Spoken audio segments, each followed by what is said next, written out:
Welcome to Catch You Outdoors. I'm your host, Captain Rob Modies. Contact email catchyoutdoors@gmail.com, website catchyoutdoors.com, and our Facebook page is Catch You Outdoors. Got a couple of books available on Amazon Kindle. Bridge to Paradise released this past November, and What I Know About Fishing Southwest Florida released in November of 2020. Get you a copy. Today's episode, number 28, titled Tropical Plants. I haven't, I look back over the last 27 issues of this thing, and I was like, have I done anything? I know I've mixed plants in occasionally talking about something Florida. That's just going to happen naturally, but I don't think I've ever done it. I've actually written some articles for magazines about this, mostly pertaining to orchids, but I'm going to go and just branch out because I got a whole 30 plus minutes to talk about this. But I've often had this question thrown at me when I was a guide and when I was teaching classes because of the fishing stuff. People that were taking fishing classes were new to Florida. In a lot of cases, they weren't the old timers. Some of them were, but most weren't. And I would mention tropical weather and rainy season and dry season and things like that, and they would start to question me about, okay, so we're trying to do these plants in the yard and we're not being successful. So I thought, yeah, this would be a good topic for this. So first, a few notes. Florida lobster season officially ended on April the 1st. Yes, you can still get a frozen tail at some seafood shops. I prefer these myself over Maine lobster. I find them sweeter. I just really like them. For those that are not sure about spiny lobster, they're delicious. They do not have claws. You don't eat the claw. They do not have a giant head. We don't do the head. People do all kinds of crazy stuff with Maine lobster. Some I find a little, no. But anyway, I love seafood of all types, but quite honestly, I'm really very, very fond of what's officially known as spiny lobster. These are found in the Caribbean, Bahamas, Caribbean, and here in southern Florida. They're delicious. Unfortunately, the season closes on the 1st. 4 Florida counties open April 1st to gag grouper recreational harvest. They are open at the time of you're listening to this, not while I'm recording it. A little confusing. Franklin County, Wakulla, Jefferson, and Taylor counties. These are all up in the north end of Florida, all up by the Panhandle area, the northern areas of Florida. They actually have a gag grouper season that starts April 1st and runs until June 30th. The southern areas, we don't get to go after them until September the 1st, and that continues through December the 31st. So it'll be closed for quite a while in the southern areas of Florida. Permit spawning season closure is also happening inside of the special permit zone. That starts on April the 1st, or it has started on April 1st. This time compendium is kind of strange. Anyway, the spawning season closure for permit inside the special permit zone starts on April 1. This closure includes all state and federal waters south of Cape Sable. That's the pointy end of the mainland Florida on the Gulf Coast, and south of Cape Florida on the Atlantic coast, including all of the Florida Keys and Biscayne Bay. So no keepy permit in that area. And now, tropical plants. It was kind of funny. I put the name on this because we're more or less in the tropics. At least I am on the southeast coast of Florida and a great portion of the southwest and down into the Florida Keys. But Florida is a very, very long state. So what I'm going to talk about, I'm going to do my best to cover all of Florida because I have a pretty good experience with northern Florida, the upper East Coast, and then of course here and West Coast and Keys. Even middle Florida, the Orlando area. So I kind of know what goes where, but the temperatures vary widely. And it's important to understand that when you buy plants, you'll see things, they'll talk about the zone, planting zones. And they usually, cover like southern on up, and they'll number it, like they'll do 1 through 10, or they'll do it backwards. They might do 10 up to 1. It just depends on the company that's numbering the system or has it on their website. But Florida can be radically different. Things that grow in South Florida, where I am, and over on the west coast of Florida, and easily grow may not grow it easily or at all in the northern portions of Florida, and vice versa. Things that are in North Florida generally don't grow well down here. So we have where we are. If you go south of Lake Okeechobee and you just draw a line across the state, which is roughly I-75, so we'll include Fort Myers in that, Naples, and then the Florida Keys, of course, and then over here we'll include all the way up to Palm Beach County. So that when I talk about that southern region, that region will pretty much grow whatever you want to grow year round. There are some times when you have to bring things inside like orchids, stuff like that. But in general, what I'm going to talk about will grow in that region. And then if I mention the central region, I'm talking about the Orlando area and both, over toward Tampa and east. Jupiter, let's just say Jupiter and that area, maybe a little north of that, Cape Canaveral, whatever. And then the northern region is going to be everybody else. But what I'm going to talk the most about is what I know, which is down this way. So we have a very bizarre growing season here, and the fact that we get to do it all the time. One plant that I can think of that does not do well, I'll just start with that in South Florida, is roses. They don't like being that damn hot, I guess. I don't know. Maybe it's just too much for them. But when I lived in Kentucky, I grew roses and love roses. All different varieties. I had very good luck with them. They were my orchid. That's what they were. They were my orchid of that I miss so much about growing those in Florida. Orchids are very difficult in northern climes. You're going to have a greenhouse. You're going to have a place to bring them in where they get a little bit of humidity. You can get rid of the dry air. There's just so much going into orchids when you get up north. It gets complicated. Roses, on the other hand, no. Roses in the winter die back. And then in the spring, they return if you've done everything right. And if you haven't had too brutal of a winter. And then they bloom. And the biggest battle you do up north with roses is bugs, especially Japanese beetles and things like that. But down here in Florida, I'm going to give my daughter, Rebecca, kudos. She grew roses over in Fort Myers and did quite well with tea roses, small things like that. But she did pretty well with it. But she told me it was a constant battle to get them to go. So I did orchids, but we'll talk about that in a minute. The most obvious plant to most outsiders that come into Florida has got to be the palm tree. They're everywhere, and there's a gazillion varieties. And I want to make it perfectly clear. For example, our state tree is the sable palm. It's probably the most gnarly looking palm out there. It's the one that's got the bootstraps all over the side of it. It's got a real thick top on it, almost like a palmetto type. It's not the prettiest palm in the world, but it grows everywhere in Florida. And it grows in more arid, drier central areas, all the way out to the coast. It's, they love to stick it on golf courses. Those of you guys that golf and you've whacked a ball into a sable palm and the ball didn't come out the other side, and you go looking for it, you can't find it.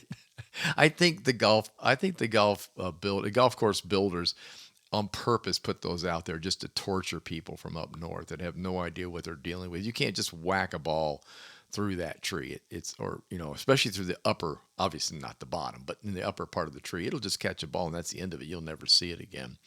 The sable palm, I'd call it downright ugly, but it is our state tree. So there's that. There are many, many other palms that are not. And so, one that comes to mind that I personally had problems with in Fort Myers was the Christmas palms. Or triple palms, as some people call them, mainly because when you buy them, there's usually 3 stalks coming out of a giant bucket with 3 little palm trees. They create a red berry on them during Christmas time, thus the name Christmas palms. However, they don't do very well when the temperatures go down into the 30s, like 38, 39, not quite freezing. And if it goes into freezing, it's disastrous. I remember over in Fort Myers during, I think that was the 2010, the freezing cold that killed a lot of fish, a lot of snook and stuff. Man, those palms died all over the place. We had a triple palm in our yard, but it was next to the chimney for the fireplace. And of course, the fireplace was burning because of the cold. Well, the heat from the fireplace kept our triple palm or our Christmas palm alive. And soon after that, a friend of mine in the gardening business named Travis, he told me there was a huge switch to foxtails. So for those of you that are interested in doing ornamental palms for your yard that aren't too huge and completely out of control, there is a palm called the foxtail, and it's beautiful. It's an absolutely beautiful palm.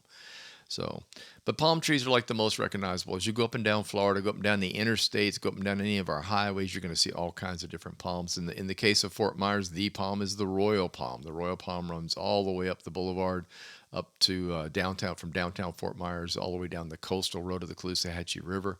It is a big deal. But remember, the state palm's sable palm, and it's just ugly. State flower. Does anybody know what state flower is? I do. The orange blossom. Another highly recognizable tree, but not if you're in South Florida. If you're in Central Florida, when you get up into certainly just not too far north of us, Palm Beach County north, especially if you're traveling the turnpike north over toward Orlando, you will go past grove after grove after grove of orange trees, citrus trees in general, mostly orange. You'll see grapefruit, tangerine, stuff like that, but mostly orange trees.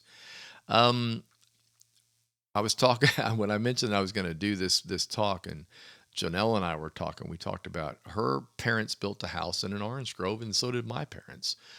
Her parents built it in a grove up in Florida, in Orlando, and my parents built a home in Clearwater, Florida, which was basically in an orange grove. And we had matching orange trees in the backyard. Most of our neighbors, everybody did, really. Everybody that built a house got it. The orange trees were left there, and they were very good. It took quite a while before they disappeared and went sour. But up in Orlando, I can remember visiting Jonelle and her at her parents' house, and yep, there was orange trees in the backyard. So that was very common.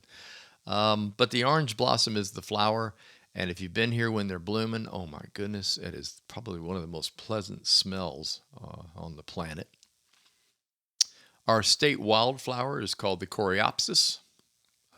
That's also known as the tick seed. And highly sought after for, I won't call it ground cover. It grows in all territories. It grows in all of the worst ground, sand, stuff like that. Coreopsis is really just takes to most anything. I mean, after all, it is a truly native plant for virtually all of Florida. Butterflies love it, so people that do butterfly gardens typically use coreopsis in butterfly gardens. It's a yellow daisy-like flower. There are variations now. It's not just the standard yellow. There's yellow with a little orange on them. They played with the variants on it, but the coreopsis is quite popular. If you want something in the yard that's easy to take care of, doesn't get too big, doesn't spread it'll spread, but not real fast, so it's manageable. Check out the coreopsis or the tick seed, as it's called by the locals. Then okay. So we've given you the three things, right? The tree, the flower, and the natural stuff. Let's talk about citrus. Let's go back to citrus here for a second. Something you can do in your yards in a great, just about all of Florida. I mean, unless you have a hard freeze, and that's what the people of in the orange groves absolutely dread. But you can grow an awful lot of great citrus trees in Florida. You can grow oranges, tangerines, lemons, and limes. That's the big four that you can do. There are many others, of course. I personally love key lime, and find it great for on fish, for cooking, making pies. I mean, obviously key lime is a serious staple down here in South Florida and down into the Florida Keys and on the West Coast. They're fairly easy to grow. Not cheap. A key lime tree. Well, all citrus trees are expensive. You'll find that even the smaller ones will cost you a pretty penny, then an arm and a leg if you start to get up to the bigger stuff. But they're fairly easy to grow. They have their problems. They'll have their issues. But in general, a key lime tree is not a bad choice. It's probably actually tougher to grow an orange tree in your yard than it is to do the lemon or lime trees. So keep that in mind. But it's very Florida. I mean, this is one of those things you put in the yard, and then when you've got limes all over it, you take a picture of it and you post it on the internet and make all your friends crazy that are up north, and they can't find a decent lime, lemon, or orange in the store in the wintertime. They're like, ugh, So anyway, that's something to think about. What the heck, right? It's good to torment them every now and then to remind them how warm and nice it is down here in December, January, and February. Again, the key lime tree. Just about anywhere, grow it anywhere. It likes a fairly dry, sandy soil. It doesn't need to be like overly like dense or black dirt or anything like that. But they do need to be fed and they do need to be taken care of. But they'll produce an awful lot of good limes for you.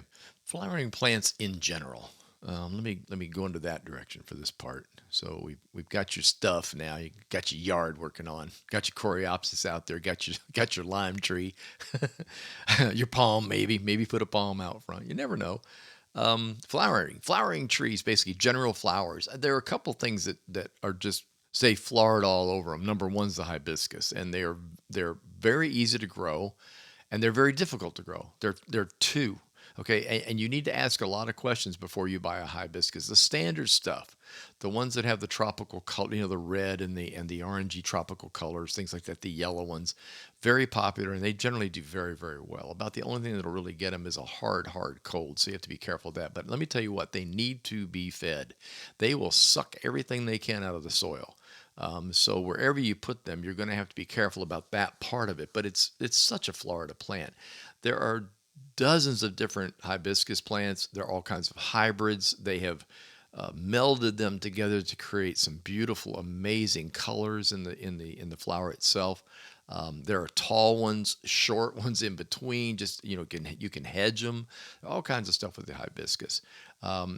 It's something I used to like to do just for giggles and grins. When the hibiscus flower fell off the plant, I'd float it in the pool. Just take the hibiscus and drop it in the pool. They even make little cups that you can put the hibiscus in and float it around in the swimming pool. Ah, party item. When people put the candles in the, yeah, of course, put candles in the pool, put some hibiscus in the pool. Classy. Anyway, they do cut. You can bring them inside. There are holders that allow the flower to come inside and stay, but they disappear fairly quickly. One thing I discovered about it that I did not know, we had quite a few hibiscus in the yard over in Fort Myers. Squirrels love them. Squirrels will eat them. I had no idea. I kept finding hibiscus remainders, the flower remainders, petals, things like that, on the screen roof of over the pool, over the bird cage, over the pool. I'd clean the gutters and find hibiscus flowers up there. Turns out squirrels adore them. They like to eat them. So if you got a heavy squirrel population, you might want to consider that part of it. So bougainvillea, I have a love-hate relationship with it, and so does probably every lawn man and every lawn and garden maintenance man on the planet, or certainly in Florida. The bougainvilleas are beautiful. I think probably the most amazing growth of them I've ever seen is in the Florida Keys, and that's because they'll grow in sand. They don't really require a high-end soil, and once they get going, boy, they'll get going. This is kind of a viney, thorny plant. It'll have a base. It shoots out long tendrils. I don't even know what to call them. Great big long thin branches, loaded with thorns, and then it turns into like a thatch. It'll grow into itself, in other words. So you wind up with a bramble, I guess is a good word for it. The flowers are typically red, reddish, rosy red, I guess you call it, pinkish red. There's also, of course, whites, yellows, purples, blues. I mean, there's all kinds of hybrid stuff out there. And they are gorgeous, and they will fill a yard with color, especially if you put them near fencing, somewhere that, the drab part of the yard, you're trying to brighten it up. They're gorgeous, and you'll see them on roadways because they're durable. They can handle the exhaust from cars. I mean, they really are something. But when it comes time to trim one, you cannot wear enough clothes. You cannot have thick enough gloves. It's it's just, it got to a point. We had a gorgeous one on the side of our house in Fort Myers that had grown all the way up onto the chimney area. And it finally had to be taken care of, cut down. And again, I mentioned Travis earlier. He was my man. He came over and we both worked on it. And you just wind up looking at your arms when you're done, and they're just look like you've been in a giant cat fight with a tiger instead of a cat. So anyway, they are pretty. They take very little care. You can feed them if you want, but I wouldn't I wouldn't advise doing that. They're seasonally good. I mean, they tolerate the winter, and they tolerate the hot summer, and they tolerate hot sunshine, and they tolerate shade. So they're pretty much the all around cover plant. If you've got a gardener and he doesn't mind you doing it, or if you're the gardener and you don't mind keeping it trimmed, it's a terrific plant to have in the yard. I have a new favorite plant. And this happened completely by accident. Janelle and I are known to go off to orchid sales and garden sales and things like that. And this was a native plant sale. I'll talk about more about that in just a second, but a native plant sale. And we found a plant there called the Lady of the Night, American Brunfelsia. Yeah, Brunfelsia. That's the Latin name. Um, it's considered one of the most fragrant of all the Brunfelsias, and it smells like perfume. The reason it's called the Lady of the Night is it blooms, it does bloom during the day. Matter of fact, mine's full of blooms right now, but at night is when it turns on the smell, and that's to draw in the moth. It's basically a fragrance plant, a nectar plant for a couple of different moths. But this plant is fantastic. It has an unbelievably weird flower. It's a very long stem flower. The stem on the flower now, the stem on the flower is about 3 to 4 inches long, and then there's a white flower on the end. It blooms in bunches, so the flowers will pop off the end of a branch. Some of them will have one, some will have as many as 4 or 5. But in the evening, after the sun goes down, it turns on. It's like a night blooming jasmine, only more potent. If there's no wind, if it's calm, it's incredible. And it's not bad. It's not one of those smells where you get tired of it and go, I don't know if I can handle this anymore.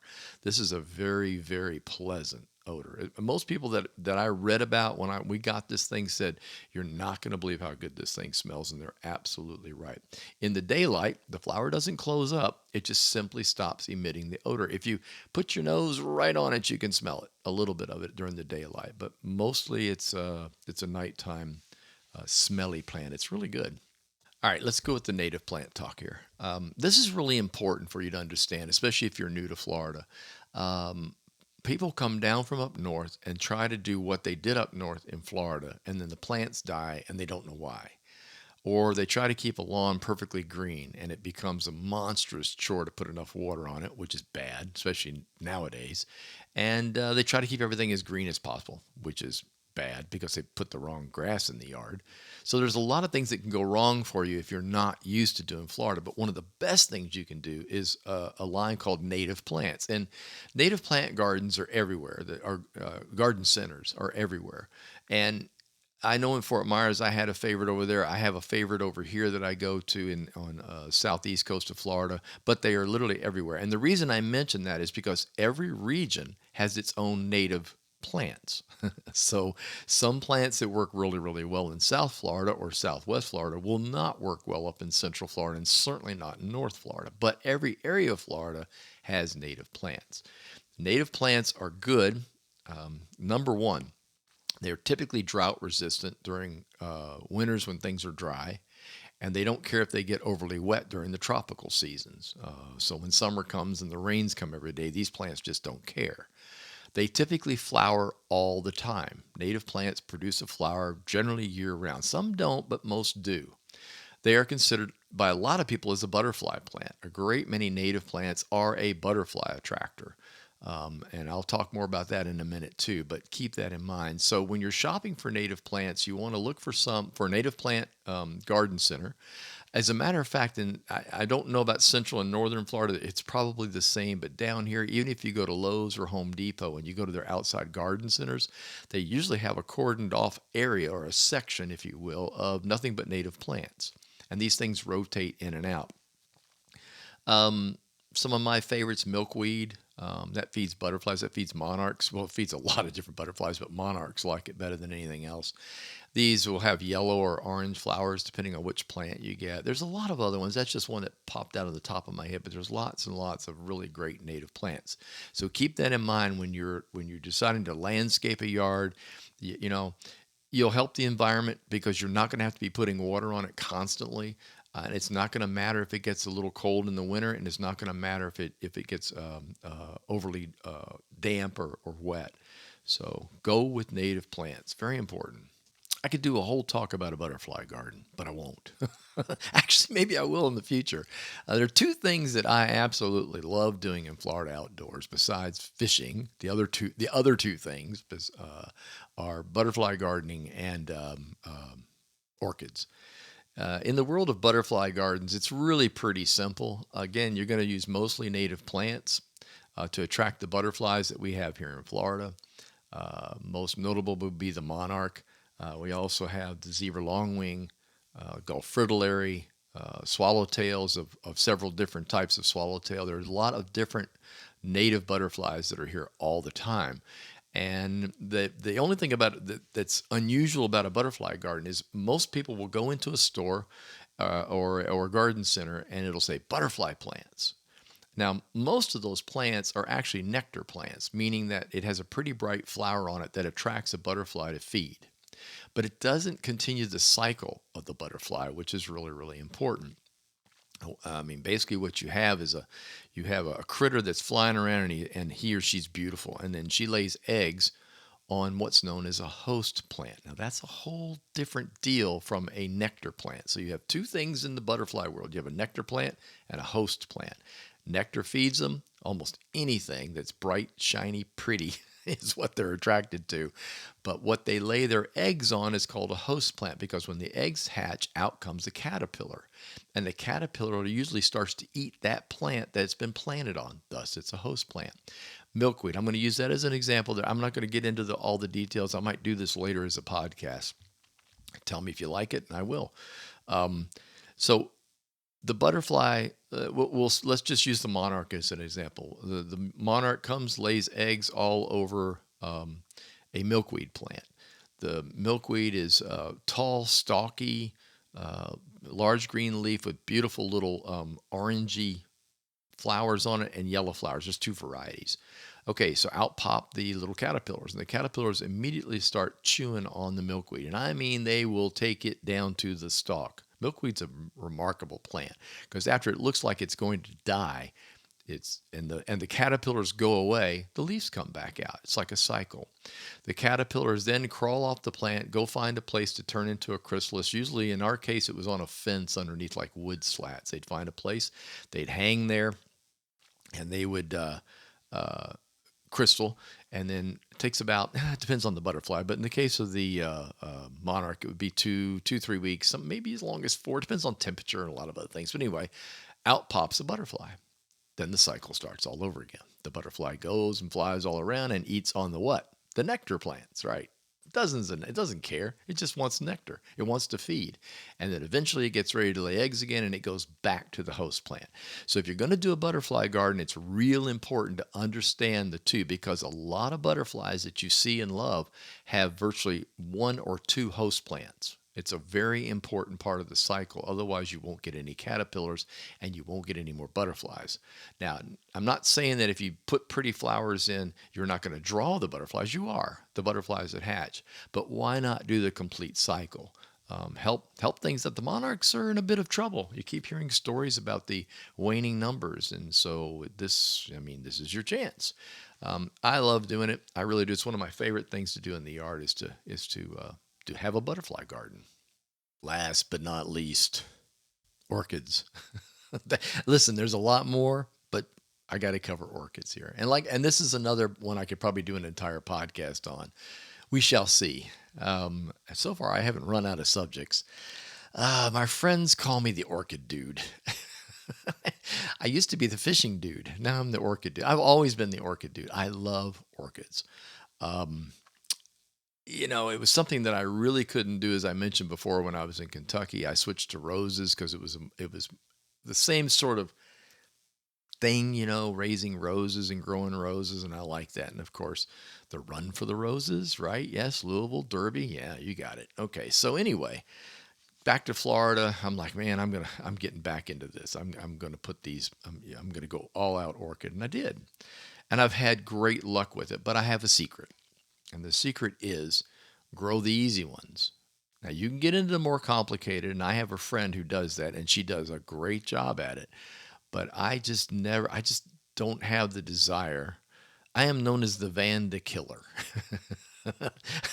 Okay, so for those of you, I'm going to go through the different types of orchids, but the Vanda for me, which is a very popular orchid, it is a potless orchid. It does not require a pot, doesn't require any type of chips or soil or anything. It'll grow hanging on a tree, has bare roots. The roots absorb what it needs from the air. And for some reason, I just have a terribly difficult. It could be because I was trying to raise them in Fort Myers, and Fort Myers honestly gets too cold for a Vanda, unless you have an orchid house or some place to bring the orchid in the wintertime for a couple of months. Because if you start messing with the cycle on a Vanda, it deteriorates and it does not come back. It's very hard to. Well, I guess it could if you really worked at it, but in my experience, they just died on me. So I'm going to start with the easy one first. Phalaenopsis. Phalaenopsis.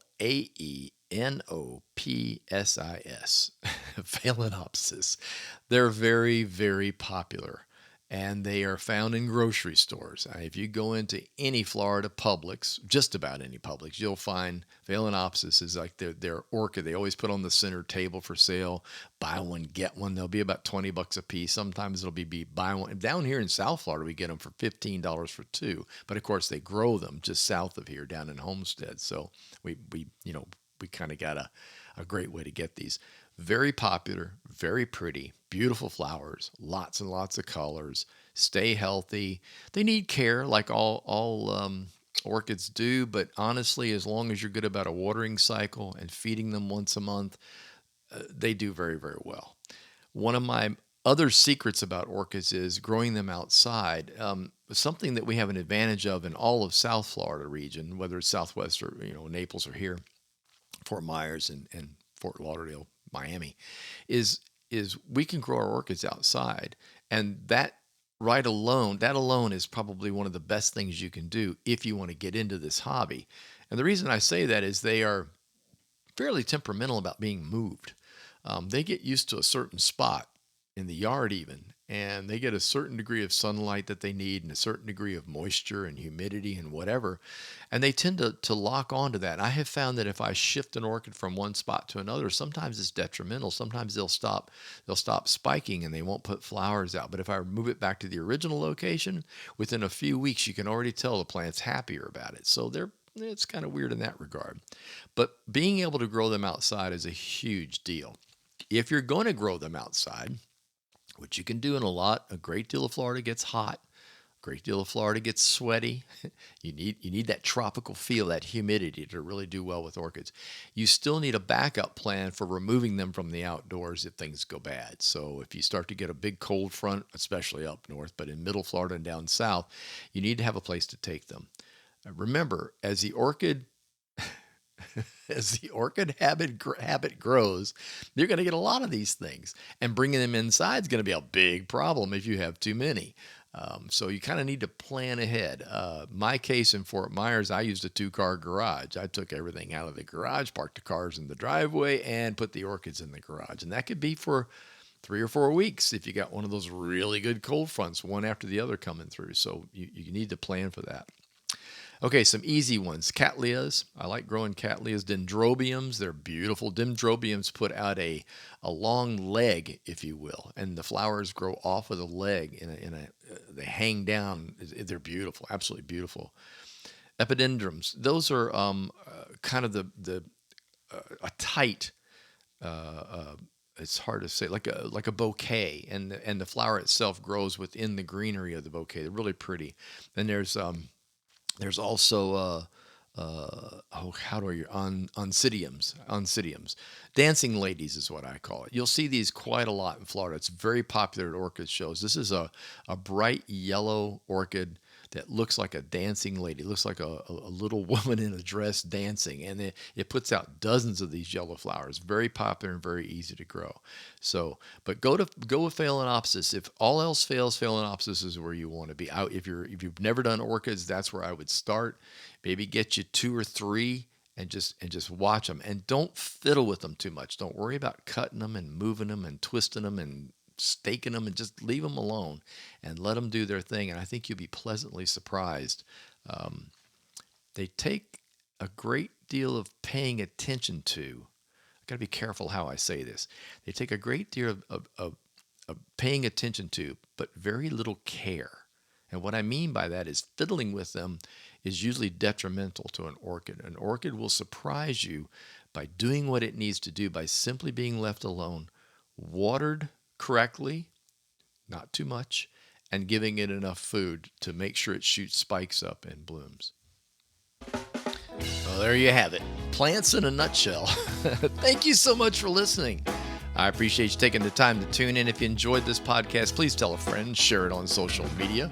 Catch You Outdoors is hosted by Anchor and available via Spotify and Apple Podcast. Our Facebook page is Catch You Outdoors. Our website is catchyoutdoors.com. Until next time, get outdoors and enjoy.